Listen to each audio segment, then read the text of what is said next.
নমস্কাৰ। জ্যোতিষ শিকোৱা হওক শীৰ্ষক শিক্ষামূলক আৰু জ্ঞানমূলক শিতানলৈ আপোনালোক আটাইকে মই জ্যোতিষ মহৰ্ষি মণি কাশ্যপে স্বাগতম জনাইছোঁ।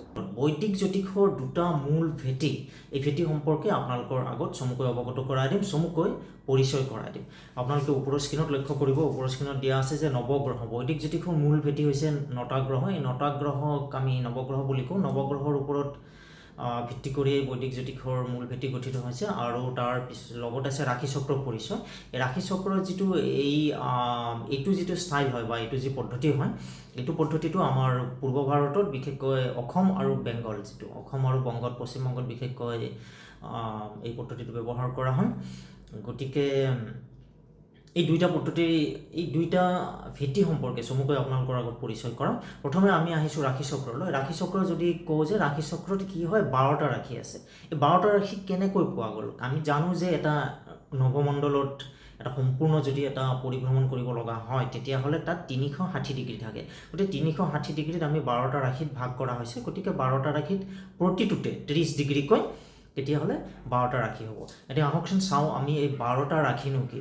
গতিকে ৰাশি চক্ৰৰ প্ৰথম ৰাশিটো হৈছে মেঘ ৰাশি, দ্বিতীয় ৰাশিটো হৈছে বৃষ ৰাশি, তৃতীয় ৰাশিটো হৈছে মিথুন ৰাশি, চতুৰ্থ ৰাশিটো হৈছে কৰ্কট ৰাশি, পঞ্চম ৰাশিটো হৈছে সিংহ ৰাশি, ষষ্ঠ ৰাশিটো হৈছে 6 নম্বৰ ৰাশিটো হৈছে কন্যা ৰাশি, 7 নম্বৰ ৰাশিটো হৈছে তুলা ৰাশি, 8 নম্বৰ ৰাশিটো হৈছে বৃশ্চিক ৰাশি, 9 নম্বৰ ৰাশিটো হৈছে ধনু ৰাশি, আৰু 10 নম্বৰ ৰাশিটো হৈছে মকৰ ৰাশি, 11 নম্বৰ ৰাশিটো হৈছে কুম্ভ ৰাশি, আৰু 12 নম্বৰ বা শেষ ৰাশিটো হৈছে মীন ৰাশি। গতিকে প্ৰতিটো ৰাশিতে 30 ডিগ্ৰীকৈ এইদৰে 12টা ৰাশিত সৰ্বমুঠ 360 ডিগ্ৰী পোৱা যায়। গতিকে নৱমণ্ডলত এটা গ্ৰহৰ যিটো পৃথিৱীৰ পৰিভ্ৰমণৰ যিটো ডিগ্ৰী আছে, গতিকে আমি জানো যে 360 ডিগ্ৰী থাকে। তাক 12টা ৰাশিত প্ৰতিটোতে 30 ডিগ্ৰীকৈ 360 ডিগ্ৰী পোৱা গৈছে। গতিকে আমি জানিলোঁ যে ৰাশিসমূহ কি হয়। ৰাশি হ'ল 12টা ৰাশি, আৰু 12টা ৰাশিৰ প্ৰতিটোতে 30 ডিগ্ৰীকৈ আছে, সমান সমানকৈ আছে। গতিকে 30 ডিগ্ৰীকৈ প্ৰতিটোতে আমি 12টা ৰাশিত যদি চাওঁ 360 ডিগ্ৰীৰে নৱমণ্ডল বা এটা সম্পূৰ্ণ ৰাশি চক্ৰত আমি যদি চাওঁ যে 360 ডিগ্ৰী থাকে।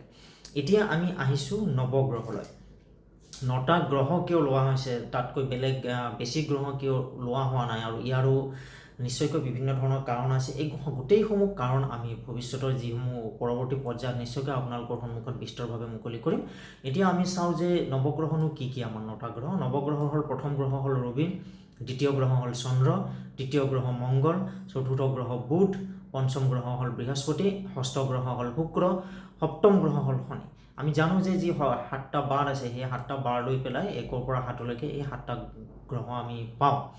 আৰু তাৰ লগত যুক্ত হৈছে 8 নম্বৰ গ্ৰহ হ'ল ৰাহু, 9 নম্বৰ গ্ৰহ হৈছে কেতু। ৰাহু আৰু কেতু যদিও ছায়া গ্ৰহ বুলি কোৱা হৈছে, ৰাহু আৰু কেতু ছায়া গ্ৰহ বুলি কোৱা হৈছে জ্যোতিষত, কিন্তু মানৱ জীৱনত তাৰ যি পৰিণাম আছে, তাৰ যি প্ৰভাৱ আছে, আৰু সেইকাৰণে ৰাহু আৰু কেতুক গ্ৰহৰ মৰ্যাদা দিয়া হৈ পেলাই নৱগ্ৰহৰ ভিতৰত অন্তৰ্গত কৰা হৈছে।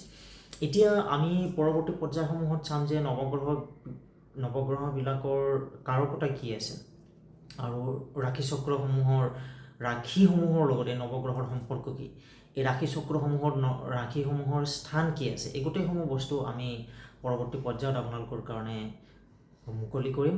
আজিৰ খণ্ডটোত, যিটো প্ৰথম খণ্ডটোত আমি কি জানিলোঁ, আমি আকৌ এবাৰ ৰিপিট কৰি দিছোঁ যে ৰাশি বুলি ক'বলৈ গ'লে ৰাশি আৰু গ্ৰহ এইকেইটা হ'ল ভাৰতীয় বৈদিক জ্যোতিষৰ মূল ভেটি। ৰাশি বুলি কোৱাৰ লগে লগে তাত কেইটা ৰাশি আছে? 12টা ৰাশি আছে। কি কি ৰাশি আছে? আমি ৰাশি চক্ৰ অনুসৰি যিটো পালোঁ, এই 12টা ৰাশি আছে, গোটেই 12টা ৰাশিটো পালোঁ। তাৰপিছত আমি আহিলোঁ গ্ৰহলৈ, যে গ্ৰহ কেইটা আছে? 9টা গ্ৰহ। কি কোৱা হৈছে তাক? নৱগ্ৰহ বুলি। গতিকে নৱগ্ৰহ বুলি কোৱাৰ লগে লগে এয়া আমি ৰবিৰ পৰা, ৰবি, চন্দ্ৰ, মংগল, বুধ, বৃহস্পতি, শুক্ৰ, শনি, ৰাহু আৰু কেতু, এই 9টা গ্ৰহলৈ আমি নৱগ্ৰহ পালোঁ। গতিকে ৰাশি আৰু গ্ৰহ সম্বন্ধে আমি আজি জানিব পাৰিলোঁ। পৰৱৰ্তী পৰ্যায়ত আমি আপোনালোকৰ কাৰণে ৰাশিসমূহৰ লগত গ্ৰহৰ কি সম্বন্ধ আছে, বা আমাৰ জনম ৰাশি বুলি ক'লেনো আমি কি বুজোঁ, জনম লগ্ন বুলি